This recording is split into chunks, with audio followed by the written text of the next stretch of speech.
I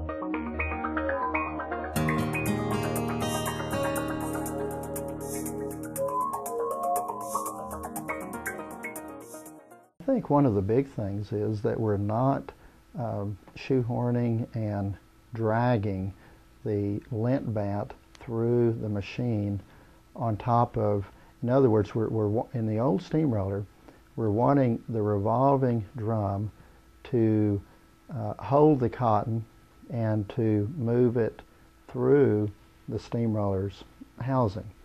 And at that time we're applying the moisture to it. But we have to have it slipping on the bottom screen. Well, there are times that we have a little bit of maybe slippage of that cotton on the rotating drum also. In other words, it's trying to pull it through, but it's losing a little ground in doing so. And because we know that if we do not have the surface speeds of the battery condenser, which comes before the steamroller, and the steamroller in sync, then we increase what we call a herring problem. A herring is the wet mat that forms on the surface of the screen drum, and you get enough of it and you block the airflow off. And also it doesn't have the friction to pull the bat through.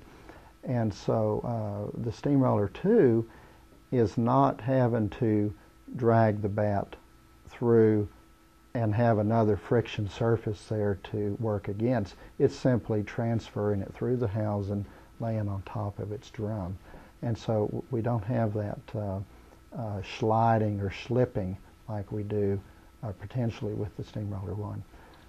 That's one reason.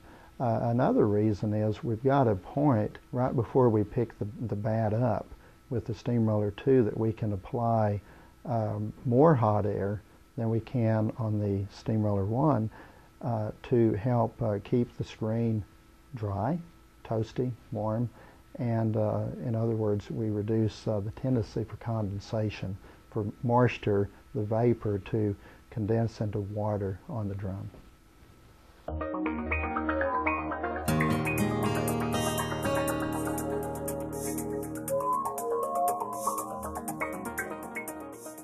Most of the cleaning, what I'm hearing from all three of the steamroller users, is that they will open up the lower chamber.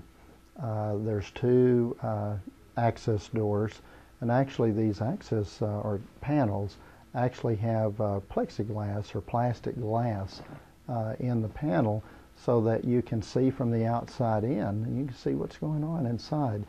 And we will have some lint. There is a wiper brush that is wiping the screen as it moves through the lower exhaust air housing.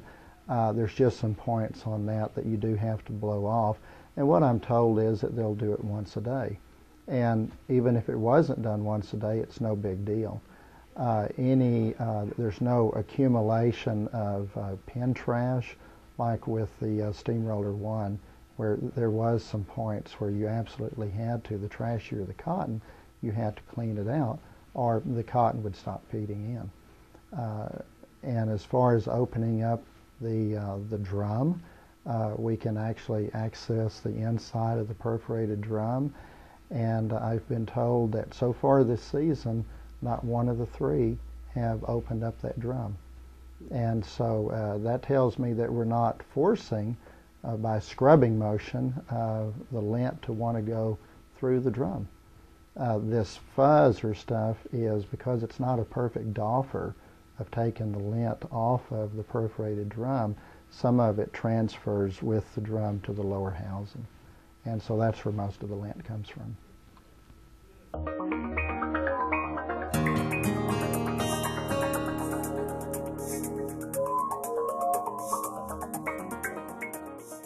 That lint is just going to be picked up in the exhaust air, and that is being pulled on by the exhaust air fan, the small number 30 fan, and then that air then just goes to the lint flue riser where the lint was originally.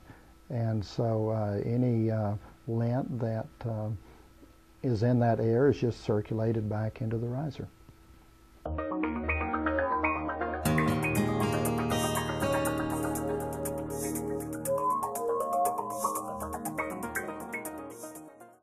Actually, very few of our gens that have the Steamroller 1s really use the bypass. I mean, they may use it for a very short time. In creating that bypass, it necessitated actually raising the steamroller and the condenser farther up to have more distance for that bypass and the cotton to go underneath the machine. Where with the Steamroller 2, just by the way the direction the air is going, where I'm going from top down and I have to draw the exhaust air out, it would be very difficult to create a bypass there for it. Also, for the gens that the Steamroller 2 is really designed for, the moist air application to the lint is so necessary for the operation of the press that we find that if there is a problem, they want to go ahead and fix it. They really cannot operate being bypassed anyway.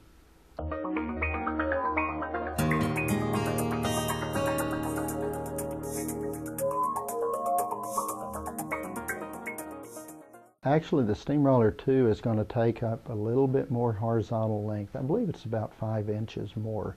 So it'll take up a little bit more room to put it in horizontally. However, though, the elevation or vertically, because we do not have to create the room for the bypass, we sometimes do not have to raise the condenser up or even move it like we often had to do with the Steamroller 1.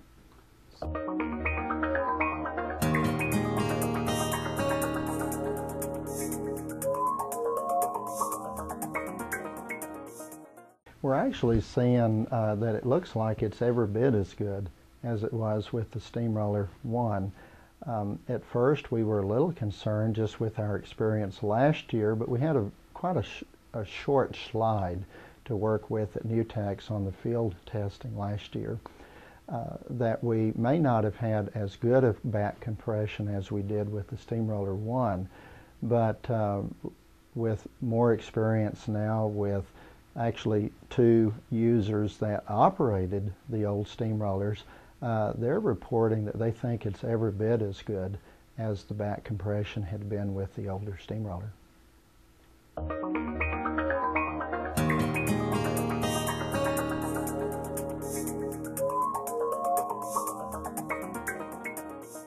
No, it does not.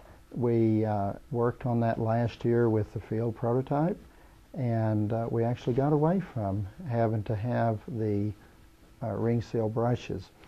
One of the big differences also that I didn't point out earlier is that the Steamroller 2's drum, the large rotating perforated drum, only rotates. It does not move up and down as the old steamroller drum did. And so the idea of something similar to a circle seal flashing that is used on a battery condenser comes to mind of maybe having some merit on the new steamroller. And so we tested some different methods of using a fixed seal on the field prototype, and this year all 3 of them have, they do not have the ring seals. They have the fixed seals, and we're having very good success with it. To date, I think most of the gens, the 3 that we have ginned over 10,000 bales in each one of them. One of them quite a bit more than that, and we're finding that we just are not having a problem with these. The other thing is that there are parts on that, probably from season to season, that the flashing could be replaced, and it's a very quick thing to change out and replace.